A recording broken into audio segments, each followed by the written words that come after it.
Plenário do Supremo Tribunal Federal julga se pessoa que tem relação extraconjugal tem direito à pensão por morte. Seria o mesmo que admitir a bigamia. Polícia Federal cumpre mandados de busca e apreensão na sede do governo do Piauí. A investigação apura um esquema de desvio de 50 milhões de reais do transporte escolar no estado.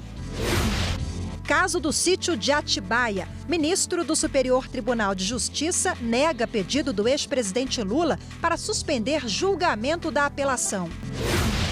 E ainda, subprocurador-geral da República, Augusto Aras, passa por sabatina no Senado Federal.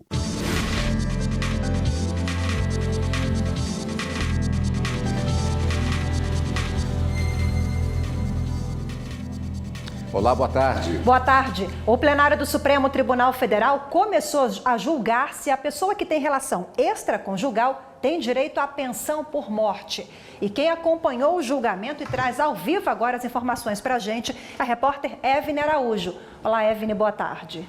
Oi, Rafaela, boa tarde. Então, tema muito polêmico que gerou bastante debate hoje de manhã no plenário do Supremo. E para você aí de casa entender um pouco melhor o caso, a gente preparou uma reportagem com a manifestação das partes da Procuradoria-Geral da República, das entidades interessadas no assunto e também do relator do caso, o ministro Alexandre de Moraes. Vamos ver.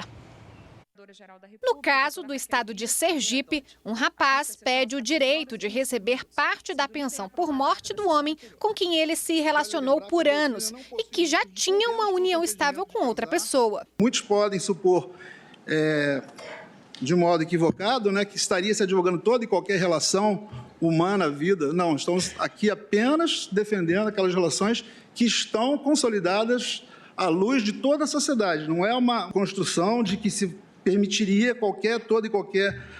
Isso seria uma verdadeira afronta a outros princípios, mas não é o caso. Posicionamento apoiado pelo Instituto Brasileiro de Direito Previdenciário. O concubinato que aqui se quer aplicar por analogia se traz do direito civil e não do direito previdenciário. O direito previdenciário em si protege a ordem social, protege todas as famílias e não aquelas moralmente aceitas pelo Código Civil, que data vênia encontra-se um pouco ultrapassada na sua monogamia predominante. A Procuradoria-Geral da República, no entanto, se manifestou contra a medida. O mesmo posicionamento apresentado pela Associação de Direito de Família e Sucessões. Não é necessariamente correto que a afetividade no plano dos fatos deva ser reconhecida no plano do direito, como formadora de laços jurídicos. Se assim fosse, toda forma de afetividade traria consigo o fardo de uma obrigação jurídica e, portanto, total insegurança jurídica estaria implementada em nosso país se a base de todas as interpretações a respeito das relações familiares fosse o afeto. Não se está em causa, é importante dizer, uma questão moral. Não se está discutindo se pode ou não haver relações, poligamias, relações de um homem com várias mulheres, de várias mulheres com um homem, vários casais convivendo simultaneamente. Isso não está em causa.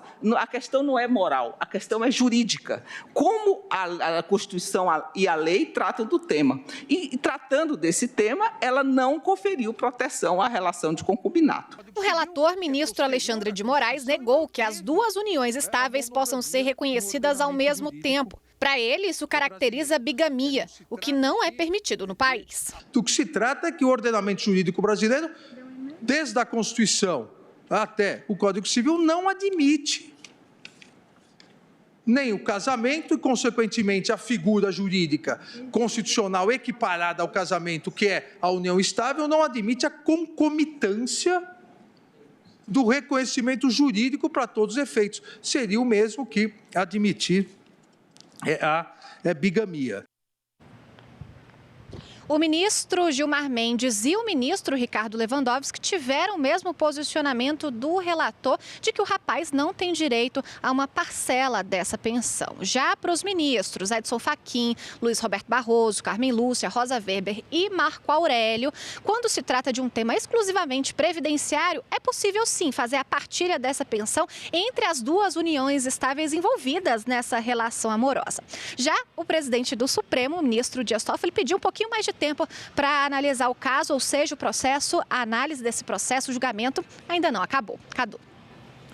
Obrigado, Evelyn. Quem está aqui conosco também, que acompanhou a sessão, é a consultora jurídica da TV Justiça, Gisele Reis. Boa tarde de novo, né, Gisele? Verdade, boa tarde, Rafael. Boa tarde. Gisele, a Evelyn ela deu um gancho muito interessante, porque esse debate, entre outras coisas, ele permeou muito, ele acabou sendo muito presente em todos os votos apresentados, com muitas discussões. Se trataria, para alguns, de uma questão essencialmente previdenciária e para outros já envolveria outros aspectos, inclusive do próprio Código Civil. Há diversos conceitos que estão elaborados ali, como a questão de definição de casamento, união estável homoafetiva. É um processo bastante polêmico, na verdade. É um processo polêmico, até porque o Código Civil, ele traz essa diferenciação, realmente. O Código Civil estabelece o que é casamento, estabelece o que é união estável, e a união estável, aproveitando aqui para esclarecer, ela acontece quando não se tem casamento, ou quando se tem casamento, mas as pessoas estão separadas de fato, aí é possível constituir uma nova união, uma união estável, ou quando a pessoa não sabia da existência do casamento, quando está de boa-fé. E já o concubinato, ele acontece nas hipóteses em que não é possível reconhecer a união estável, né? Existe uma união estável reconhecida e a pessoa tem mais uma relação, ou existe um casamento e aí há mais uma relação. Nesse caso concreto do recurso extraordinário, o que está sendo discutido é exatamente a possibilidade de reconhecimento de duas uniões estáveis simultâneas, ou seja, ao mesmo tempo. E qual seria o reflexo desse reconhecimento para fins previdenciários? Então, alguns ministros, na manifestação dos votos, entendem que, para fins previdenciários, seria perfeitamente possível reconhecer essa união, mesmo que ela seja simultânea, e, a partir desse entendimento, validar o rateio junto à Previdência Social no que diz respeito à pensão por morte. Já outros ministros entendem que, para que haja quaisquer outras consequências, seria interessante, primeiro, validar o instituto dentro do direito de família. E aí, no Código Civil, né, fazendo essa leitura baseada no Código Civil, alguns ministros, e esse foi o entendimento do ministro Alexandre de Moraes, que é o relator do caso, entende que não é possível reconhecer essa outra união como entidade familiar. Então, esse outro relacionamento não pode ser reconhecido como entidade familiar e isso impediria, portanto, de que houvesse o rateio da pensão por morte. Gisele, o ministro relator Alexandre de Moraes bem pontuou, eu acho importante a gente esclarecer isso também durante o julgamento, que o caso concreto veio de Sergipe, mas também envolve um pedido relacionado a um caso homoafetivo, mas o ministro e outros também ressaltaram que a decisão valerá para relações heterossexuais, é isso? Durante o julgamento, todos os ministros mencionam que, independentemente de ser hétero ou homossexual, né, desta outra relação ser hétero ou homo, até porque o Supremo Tribunal Federal, ele já reconheceu a união estável homoafetiva como entidade familiar. Então, tanto a união estável hétero quanto a união homoafetiva são equiparadas à entidade familiar, estão reconhecidas a partir dessa decisão do Supremo Tribunal Federal. Então, neste caso, assim, acredito eu que pela forma como o julgamento, né, tem se dado, pelos votos dos ministros, esse não será o ponto diferenciador, né? Então, a grande questão não é se é hétero ou se é homo, é saber se é possível duas uniões ao mesmo tempo. Gisele, é um caso que tem repercussão geral reconhecida. O que isso significa na prática? A partir da decisão do Supremo Tribunal Federal, nós não temos data ainda, mas dependendo da decisão, todas as instâncias do Poder Judiciário deverão seguir o mesmo entendimento adotado? Quando se tem o reconhecimento da repercussão geral, significa que aquele caso que foi selecionado pelo Supremo Tribunal Federal, ele tem relevância. Relevância do ponto de vista jurídico, econômico, social, enfim, ele é um representativo de uma grande controvérsia que existe no país como um todo. Então, o que acontece? A partir do momento em que o Supremo, então, reconhece a repercussão num caso específico, todos os demais processos que estão em tramitação, eles ficam suspensos. E com a suspensão, significa que eles não podem ter sentença enquanto não há um pronunciamento definitivo da Suprema Corte. Então, o Supremo, como Corte Constitucional, né, a partir do momento em que ele voltar para uma sessão, para a sessão plenária, né, com a apresentação do voto vista do ministro Dias Toffoli, e houver um entendimento, né, majoritário majoritário do Supremo Tribunal Federal sobre o assunto, aquele entendimento deverá ser formulada uma tese e, a partir dessa tese formulada pelos ministros ali na reunião plenária, esse entendimento deverá ser replicado em todas as demais instâncias do Poder Judiciário. Então, irá solucionar todos aqueles casos que ficaram suspensos aguardando a decisão do STF. E não são poucos, né? Não são Aproveitando essa questão da tese, rapidamente, Gisele, um outro processo foi iniciado e só está faltando a tese. Qual é o tema dele mesmo? O tema desse outro processo diz respeito à indenização de servidor público pela omissão do Poder Executivo em relação àqueles reajustes anuais dos vencimentos. Então, a maioria dos ministros acabou entendendo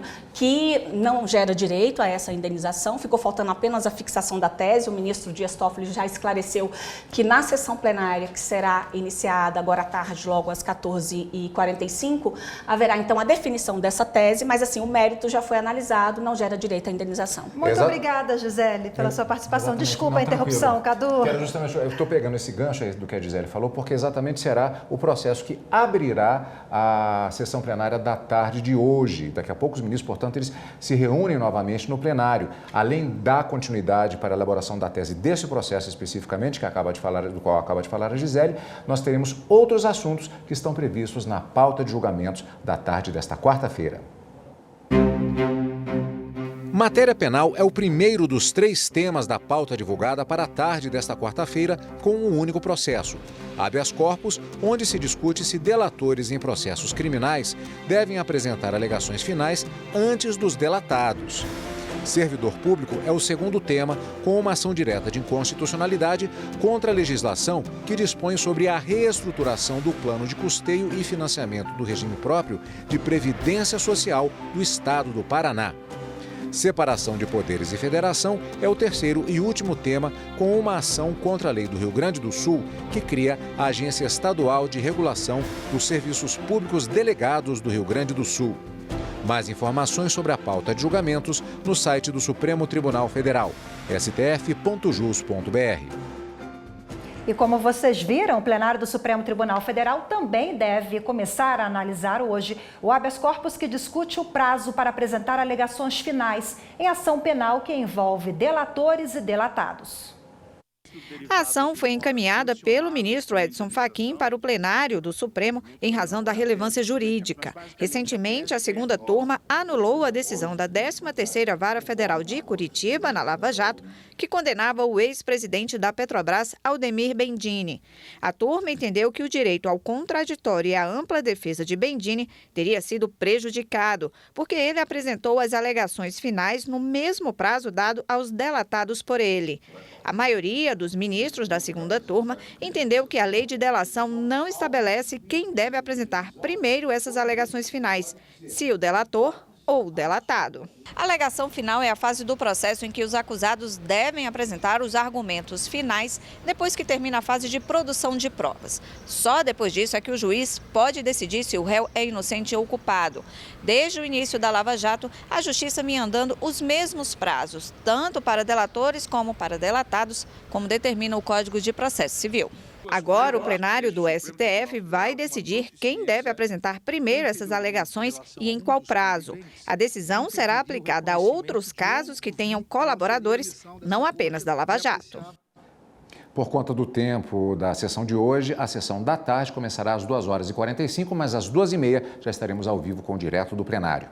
E o Superior Tribunal de Justiça negou pedidos do ex-presidente Lula, que pretendia suspender julgamento de recurso no caso do sítio de Atibaia.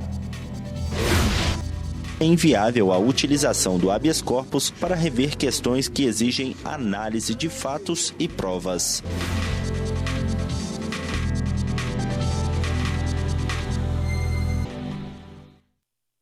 A Polícia Federal apreendeu cerca de R$120 mil na casa do deputado federal Fernando Bezerra Coelho Filho, do DEM de Pernambuco. Ele e o pai, líder do governo no Senado, Fernando Bezerra Coelho, foram alvos de operação realizada na semana passada.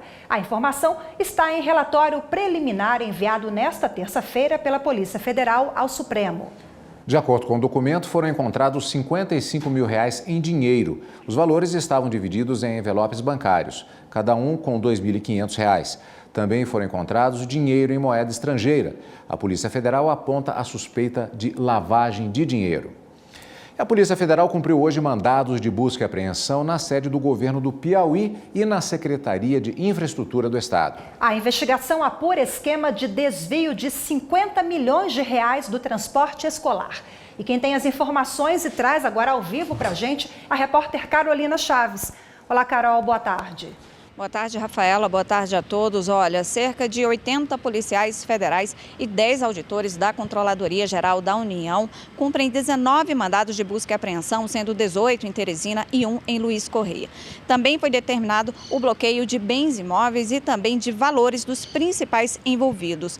De acordo com as investigações, empresários do setor de locação de veículos e também servidores da Secretaria de Educação do Estado fraudavam licitações e firmavam contratos de transporte escolar superfaturados. O valor pago era de, no mínimo, 40% acima do praticado no mercado. As investigações começaram após a apreensão de documentos na primeira operação deflagrada em agosto deste ano, que revelou o pagamento de propina a servidores da Secretaria de Educação do Estado. Agora, os envolvidos estão sendo investigados pelos crimes de corrupção ativa, passiva, lavagem de dinheiro, organização criminosa e crimes de licitação. Voltamos ao estúdio. Obrigado, Carol. O Ministério da Justiça e Segurança Pública, por meio do Departamento Penitenciário Nacional, disponibilizou vagas nos presídios federais para receber líderes criminosos que estejam envolvidos em ações no Ceará. O departamento aguarda a lista de presos por parte do governo do estado e a autorização do juiz. Por questões de segurança, não serão divulgados os detalhes sobre o número de vagas. O ministro do Superior Tribunal de Justiça, Jorge Mussi, negou 2 pedidos do ex-presidente Lula para suspender julgamento de recurso no caso do sítio de Atibaia.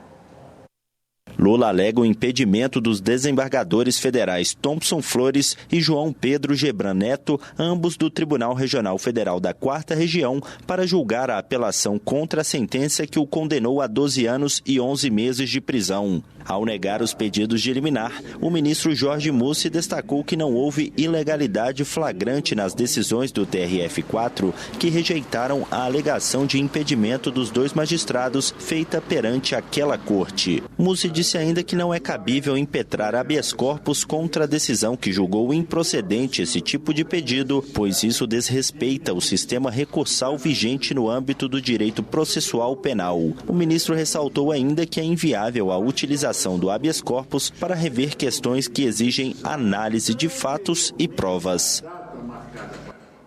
E a Corte Especial do Superior Tribunal de Justiça recebeu por maioria a queixa-crime de uma advogada que acusa o presidente do Tribunal de Justiça de Alagoas, desembargador Tutimé Zairan, pelos crimes de injúria e difamação. A queixa-crime é a petição inicial da chamada ação penal privada. A advogada Adriana Mangabeira acusou o presidente do Tribunal Alagoano de ofendê-la em áudio repassado a um grupo de jornalistas no WhatsApp. Várias matérias foram publicadas na imprensa com a reprodução do conteúdo ofensivo. No STJ, o relator do caso, o ministro Mauro Campbell Marques, rejeitou a queixa-crime por considerar que a advogada narrou em detalhes a divulgação das ofensas em matérias jornalísticas, mas dirigiu a queixa apenas contra o desembargador, deixando de acusar os demais responsáveis pela divulgação. Mas o ministro Napoleão Nunes Maia Filho abriu a divergência, votando pelo recebimento dos crimes de injúria e difamação. O ministro destacou a gravidade das ofensas e disse que, mesmo que a advogada tivesse sido agressiva em relação a ele, o presidente do Tribunal de Alagoas não poderia ter reagido daquela forma. Napoleão Nunes Maia Filho acrescentou que utilizar a expressão vagabunda para se referir a uma mulher no Nordeste é tão grave como chamar um juiz de corrupto. Apesar da decisão de receber a queixa, que implica a instauração do processo, a Corte Especial optou por não afastar o desembargador do exercício do cargo por considerar que não seria necessário. O Tribunal de Justiça do Distrito Federal condenou o autor de um blog a pagar R$30 mil por danos morais coletivos. De acordo com as informações, ele publicou ofensas e humilhações às mulheres que mantinham perfis em aplicativo de relacionamento. Para o juiz que analisou o caso, a iniciativa feriu a dignidade da pessoa humana. Além de ter sido condenado a pagar a indenização, o autor terá que excluir as postagens e retirar da internet o domínio do blog. O autor também não poderá ter outro canal de comunicação com a mesma finalidade. A seguir, TST indica desembargadora do Rio Grande do Sul e juíza de Sergipe para o Conselho Nacional de Justiça. Os nomes das magistradas foram escolhidos pelos ministros do Tribunal Superior do Trabalho.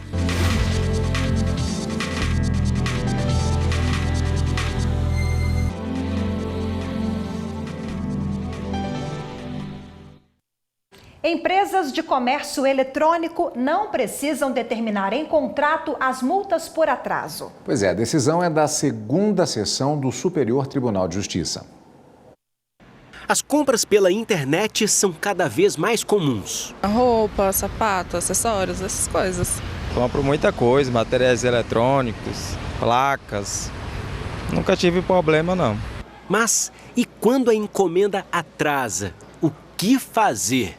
Geralmente demora bastante, nem sempre a encomenda chega quando você está esperando, é complicado. O Ministério Público de São Paulo queria que o prazo de entrega, a multa e a indenização por perdas e danos em razão da demora já estivessem nos contratos de compra da B2W. A empresa administra as lojas virtuais da Shoptime, Submarino e Americanas. A disputa judicial chegou ao STJ, que julgou improcedente a ação do Ministério Público. Para a relatora, ministra Nancy Andrighi, o Estado não deve interferir para inserir cláusula penal genérica em contrato padrão de consumo. A ministra afirmou que a interferência violaria os princípios da livre iniciativa e da autonomia da vontade e que a própria legislação já prevê mecanismos de punição para quem descumpre obrigações contratuais. A diretora do Instituto Brasileiro de Política e Direito do Consumidor esclarece que o Código Civil e o Código do Consumidor estipulam várias medidas que protegem quem faz compras, tanto em lojas físicas quanto virtuais. Toda vez que eu tenho uma questão que é tratada pelo Código de Defesa do Consumidor e pelo Código Civil, o que eu vou fazer? Eu vou fazer essas duas fontes normativas conversarem e vou aplicar aquilo que for mais favorável à defesa do interesse do consumidor. Por quê? Porque isso está no Código. Aliás, não está só no Código, está na Constituição. O artigo 5º coloca como direito fundamental a defesa do interesse do consumidor, quer dizer, um direito fundamental que está na Constituição. Começou na manhã de hoje no Senado a sabatina do subprocurador-geral da República, Augusto Aras, indicado pelo presidente da República, Jair Bolsonaro, para exercer o cargo de procurador-geral da República. Pouco depois das 10 horas da manhã, a presidente da sessão da Comissão de Constituição, Justiça e Cidadania, a senadora Simone Tebet, deu início à sabatina com o subprocurador da República, Augusto Aras. Indicado pelo presidente da República, Jair Bolsonaro, para assumir o cargo de procurador-geral da República, Aras foi questionado sobre como pretende conduzir os trabalhos caso fique à frente do Ministério Público Federal. No discurso inicial, ele reforçou a importância de ações de combate ao crime organizado, não só com relação aos casos de corrupção, mas também na luta contra o tráfico de drogas e de armas. Aos 60 anos de idade, Augusto Aras está no Ministério Público Federal desde 1987. Doutor em Direito Constitucional e mestre em Direito Econômico, o baiano de Salvador ocupa o último cargo na carreira do MPF, o de subprocurador da República. Atualmente, ele está à frente da 3ª Câmara de Coordenação e Revisão, que atua na área econômica e do consumidor. Caso Augusto Aras seja aprovado na CCJ, a indicação dele para o cargo de PGR será encaminhada para o plenário, onde precisa ser aprovada pela maioria absoluta dos senadores, o que pode acontecer nas próximas horas. Tribunal Superior do Trabalho indica desembargadora do Rio Grande do Sul e juíza de Sergipe para representar a Justiça do Trabalho no Conselho Nacional de Justiça. Os nomes das magistradas foram escolhidos pelos ministros do Tribunal Superior do Trabalho durante a sessão do Tribunal Pleno. Tânia Regina Silva Rexigel é desembargadora do Tribunal Regional do Trabalho da 4ª Região no Rio Grande do Sul. Flávia Moreira Guimarães Pessoa é juíza da 4ª Vara do Trabalho de Aracaju, em Sergipe. Os nomes ainda precisam ser aprovados pelo plenário do Senado Federal após sabatina das magistradas na Comissão de Constituição e Justiça. Se aprovadas, desembargadora e juíza irão compor o Conselho Nacional de Justiça no biênio 2019 e 2021. O CNJ é composto por 15 integrantes com mandado de 2 anos. Entre eles, um ministro do TST, um juiz de Tribunal Regional do Trabalho e um juiz do Trabalho. Em 16 de setembro, o ministro Emanuel Pereira tomou posse na vaga de conselheiro destinada à Corte Superior Trabalhista. O julgamento da arquiteta acusada de mandar matar os pais em Brasília chega ao 3º dia. Hoje, são ouvidas as 3 últimas testemunhas indicadas pela acusação. A previsão é de que ainda nesta quarta-feira comecem a ser interrogados os indicados pela defesa. Pouco antes de começar o 3º dia de julgamento, o procurador de Justiça comentou a decisão do Supremo Tribunal Federal de manter a validade do laudo assinado por 7 peritos que aponta a presença de Adriana Vilela no apartamento dos pais, no dia do crime. E agora pode ser mostrado para os senhores jurados, como era a nossa intenção, como laudo, e não ser descartado, porque o que a defesa, na verdade, pedia era o adiamento júri. A defesa não tem interesse de levar esse caso a julgamento. A primeira testemunha de acusação ouvida nesta quarta-feira foi José Ribamar Campos Alves. Ele é irmão de Leonardo, o porteiro do prédio, condenado a 60 anos de prisão pela morte do casal Vilela e da empregada da família em 2009. Logo no início do interrogatório, ele disse não saber nada sobre o crime e contou o que ouviu de Leonardo quando encontrou o irmão preso em Brasília. O juiz Paulo Jordano também fez perguntas sobre o patrimônio de Leonardo depois que o porteiro foi demitido do prédio. José Ribamar afirmou que o irmão deu uma moto ao filho e montou um bar e uma loja, com o dinheiro da rescisão trabalhista. O irmão de Leonardo, perguntado pelos integrantes do Ministério Público, disse que recebeu do então porteiro um celular e que dias depois uma mulher ligou dizendo que o casal Vilela estava morto. A defesa de Adriana Vilela também fez perguntas a José Ribamar. Outras 2 testemunhas de acusação também vão ser ouvidas no tribunal do júri. Ainda hoje, as testemunhas de defesa devem começar a ser interrogadas. Só depois disso é que começa a leitura das principais partes do processo. Neste momento, o delegado da Polícia Civil do Distrito Federal, Essimar Loli, é ouvido pelo Tribunal do Júri. Ele conta como foi a preparação e a participação de cada um dos envolvidos no assassinato, conforme o depoimento que cada um deles prestou à Polícia Civil. E a gente fica por aqui. Muito obrigada pela sua companhia. Uma boa tarde. Até amanhã. Fique agora com o programa TRT das Gerais. E em seguida, o Direto do Plenário comigo e Karina Zucolotto. Esperamos você.